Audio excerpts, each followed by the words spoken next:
Eto na naman tayo sa mga nagtatalo ng mga dragon. Kala mo talaga may mga spring yung paa eh. Tataas tumalon eh. Gano'ng kalayo kaya mo talunin, no? Subukan natin.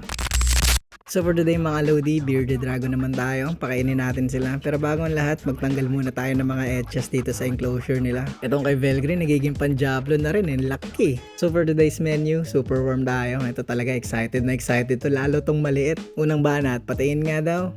Iyon no, kaso mababa pa eh. Nagpapainit pa lang eh. Game round 2, tingnan naman natin na medyo malayo.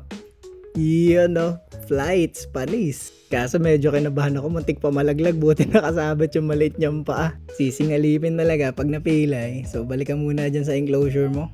Aba, galing ah, nakatayo pa, tila katao ah. Oh, wala pang pagkain, easy ka lang brother. Game sa pa, dito lang malapit sa enclosure mo, baka malaglag ka pa eh. Tintik ang gutom mo sa katawan eh. O ano, yung makita. Ito, super warm yan sa palad. Yan, habol. Yung, dali. Solid mga takedown mo boy ah, galing ah. Talagang takedown kahit walang pagkain sa kamay ano, mabisa. Eh paano naman si Milim? Tumatalong ka rin ba? Naku po, naglalakad lang. Sa pa nga, di ba tumatalong ka rin? Wala talaga, pakainin lang natin siya.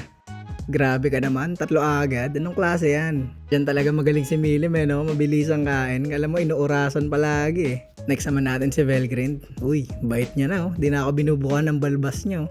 Kaso para mas naging delikado na si Velgreen ngayon eh. Kasi tingin niya na talaga sa kamay ko pagkain na eh. Talagang pag nasa loob, bibirahin niya, bulingan niya eh.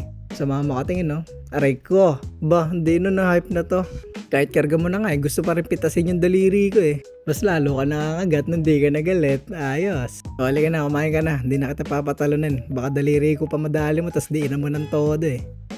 You know, hapit na hapit. O, batas pa bunga nga na walang yan. Nalalaglag pa, super warm sa'yo eh. Tabi. Kalahati ata katawan, baka lang gaming ka pa dito eh. Dito naman tayo kay Veldra, pero papakita ko lang siya sa inyo. Kawawa eh, nangangaluskos eh. Yung kasama niya araw-araw may insekto eh, tapos siya gulay-gulay lang. Aray ko.